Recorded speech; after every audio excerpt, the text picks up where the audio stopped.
Hello दोस्तों, मैं आपकी राधिका आज एक सुंदर सा आसान मैया का भजन लेके आए हैं। जब हम माता सारी सुहागन हमारी इकट्ठी होती हैं, हम पूजा करते हैं तो भगवान माँ भगवती को मनाने के लिए मैया के वंदन भी करते हैं। हे माँ भगवती, हमारे घर में सुख शांति देना और मैं भली भांति आपकी पूजा कर रही हूँ, मेरी पूजा स्वीकार करना। तो चलो हम मिल करके एक छोटा सा आसान मैया का गीत गाते हैं। बड़ा ही प्यारा भजन है, आप लोग सुनिएगा, फुल आवाज करके सुनिएगा तभी आनंद आएगा। तो सपोर्ट करिएगा गीत को आप लोग।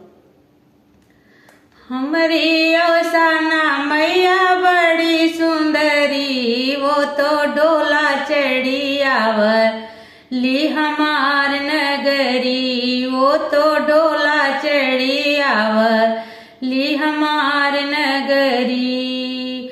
हमारी अवसाना मैया बड़ी सुंदरी, वो तो डोला चढ़ी आवली हमार नगरी, वो तो डोला चढ़ी आवली हमार नगरी। गौरी सुपरिया मैया अड़ावल के फूलवा, गौरी सुपरिया मैया अड़ावल के फूलवा।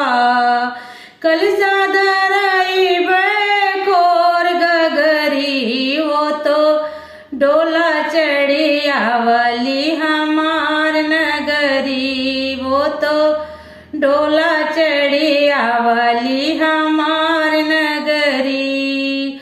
हमारी अवसाना मैया बड़ी सुंदरी, वो तो डोला चढ़ी आवली हमार नगरी। लैया गुड़ चना मैया भोगवा लगइबे, लैया गुड़ चना मैया भोगवा लगइबे। साते सुहागन आई है मोर बकरी, वो तो डोला चढ़ी आवली हमार नगरी, वो तो डोला चढ़ी आवली हमार नगरी। हमारी अवसाना मैया बड़ी सुंदरी, वो तो डोला चढ़ी आवली हमार नगरी। मलमल चदरिया मैया आसना लगइबे, मलमल चदरिया मैया आसना लगइबे। पैरा दबइबे मैया रात सगरी, वो तो डोला चढ़ी आवली हमार नगरी, वो तो डोला चढ़ी आवली हमार नगरी। पैरा दबउबे मैया रात सगरी, वो तो डोला चढ़ी आवली हमार नगरी।